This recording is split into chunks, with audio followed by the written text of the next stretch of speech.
chicken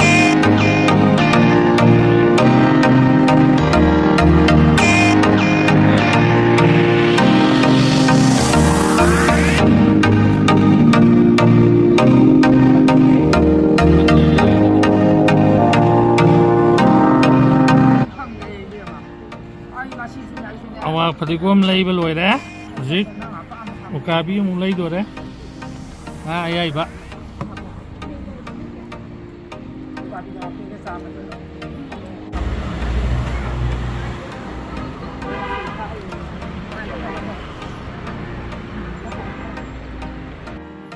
nurangin thonbagi machan maruma machal ke khale umur leire samaroi leire sanam leire adagi paste leire chicken gi lau adagi padigom leire si mai ji thaptoi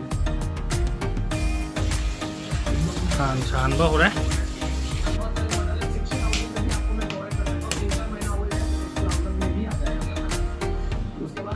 something around 95,000 rupees की still pack की 95,000 के माल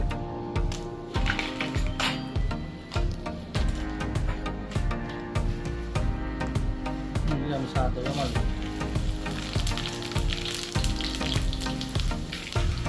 cây ngọt thay kìa zira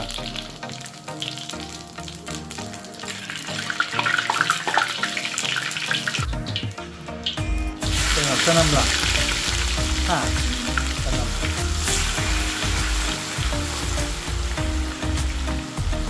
Olahraga pillow.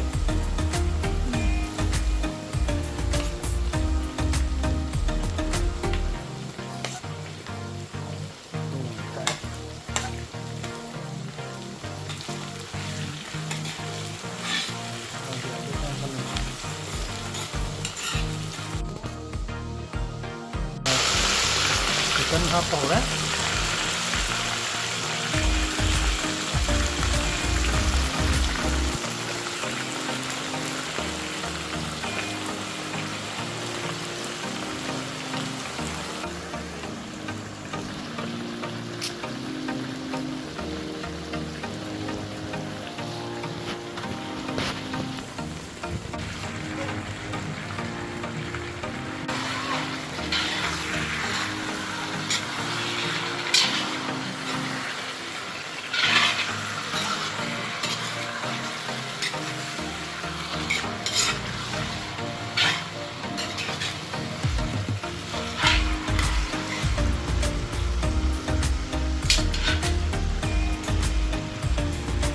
Udah ya teman ini kanda terus lah perluan vaksin bau dah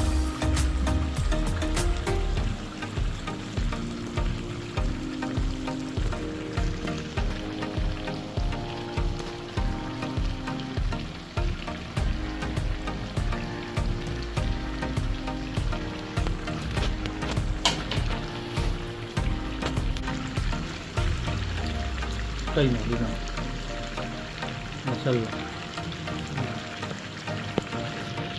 oh ke sini benar yogurt paste-nya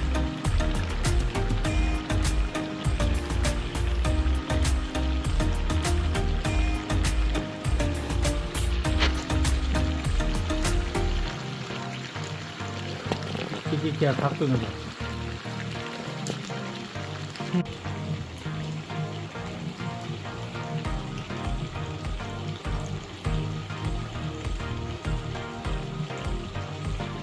space अनि kilo क्या था ना space अनि यहाँ पे किलो अनि जरा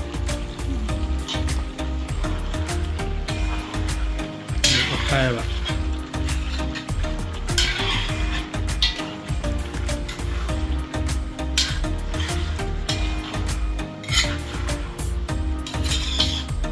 Hapur ya,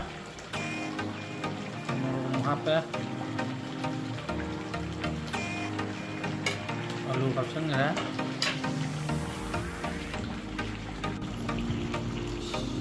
ꯍꯧꯖꯤꯛ ꯐꯖꯅ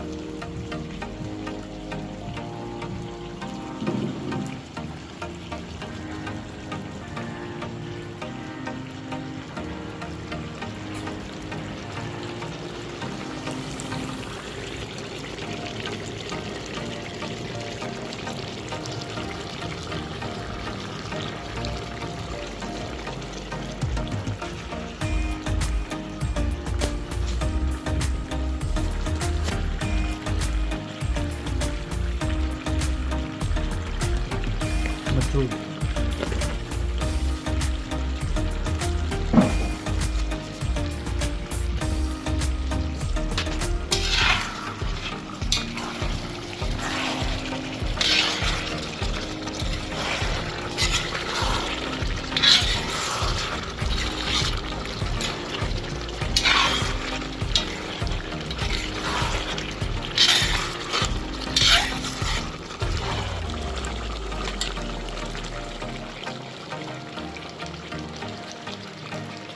Ini hati.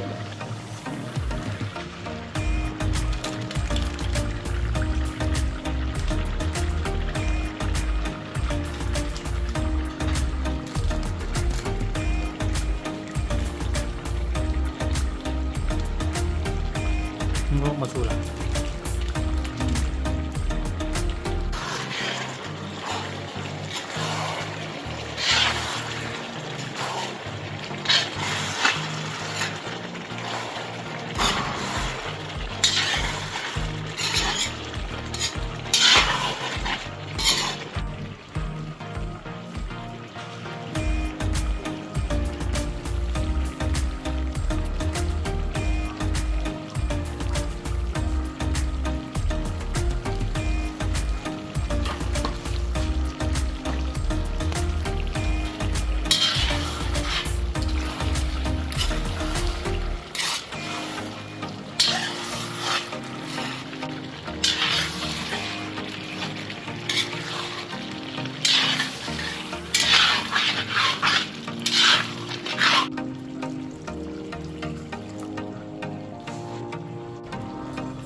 Xin sao à?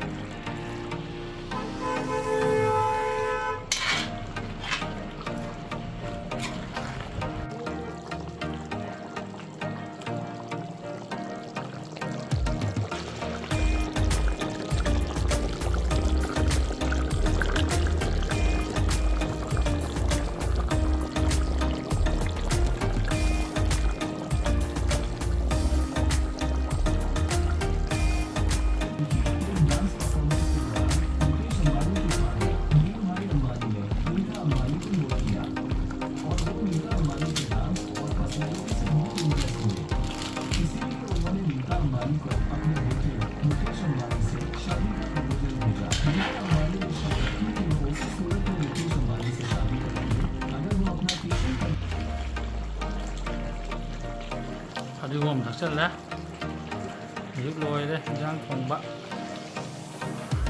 xin đi xin đi tôi đi yên phòng bự máy to đó nhưng mà sẽ lấy